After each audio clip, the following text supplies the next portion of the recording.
and papers he wrote from as far back as 20 years. He's a huge admirer of the national health system, and he also firmly believes in the need to ration health care. These are two things that we as the public have said absolutely not. This is not acceptable to us. And so this way the President and the Speaker don't have, and the Congress people who voted for the health care reform bill don't necessarily have the blood on their hands, because now they have the Secretary to do the dirty work for them.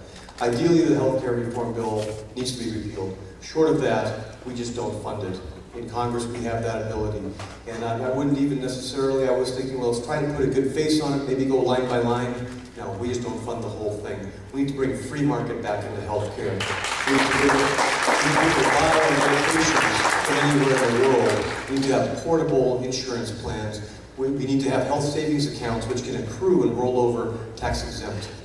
And what better way to reward your good health and taking care of yourself and not smoking and going to the gym, which at the end of 20 and 30 years, because you've not needed to use your health savings account, you have a nice chunk of change there that's accumulated. That's your money.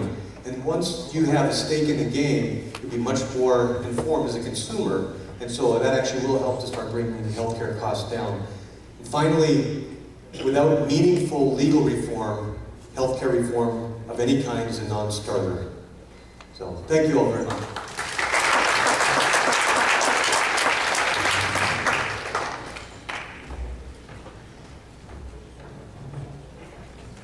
The bill needs to be defunded in the House of Representatives and simply not appropriate any money so that it can carry out the intrusive actions that are outlined in the bill. I read every page of that bill. It's a horror story. It's a bad ending to a really bad book. The first one they drafted was bad, the sequel was worse, and the third one made them both look really good. That's how bad the third one was. You defund the health care bill and you move towards a repeal. You can start drafting repeal of legislation now, which when I'm in there, I'm going to sit with a lot of like-minded people who realize that this is going to bankrupt America and begin drafting repeal of legislation to submit it into the Senate and then on the new president's desk in 2013 for it to be signed into law, effectively eliminating the health care bill. We know this will work because Captain Trade was drafted by Henry Waxman about 30 years ago. It was his pet project. He just kept it in a safe with dust all over it, waiting for the right time to bring it out. So the right time to bring out the repeal it will be in 2013, and I'll make sure we have a nice copy of that waiting for us. In addition to that, the current appointee, the recess appointee, actually controls a budget larger than the United States military. That's the size of the budget that they have at this point in time. I'm an attorney, folks. Tort reform should have been in the health care bill.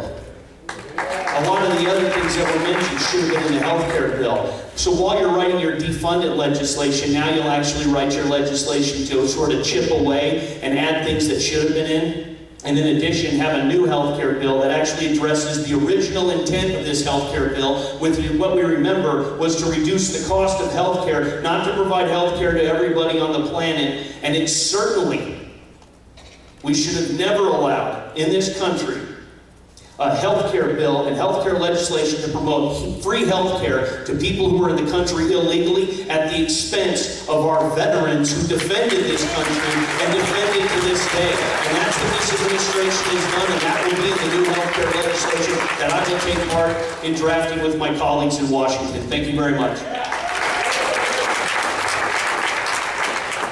Thank you so very much, and these are really great ideas. And you know what? We can do these things together. We need a member of Congress in Washington that will work together with leaders in our state legislature. Like I just saw Representative Frank Pratt earlier. Yeah, there you are. And I mentioned Senator Sylvia Allen, and if there are others, I'm sorry I haven't recognized you. We can do this together.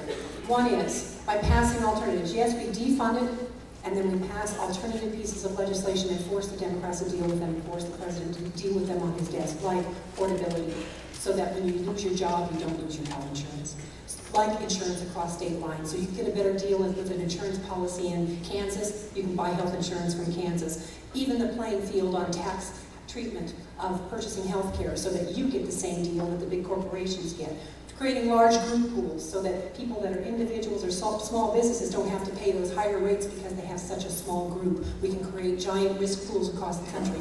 We can reform EMTALA, the Emergency Medical Treatment and Labor Act, which has forced emergency rooms all across rural Arizona and rural areas of America to close. We can reform that. But here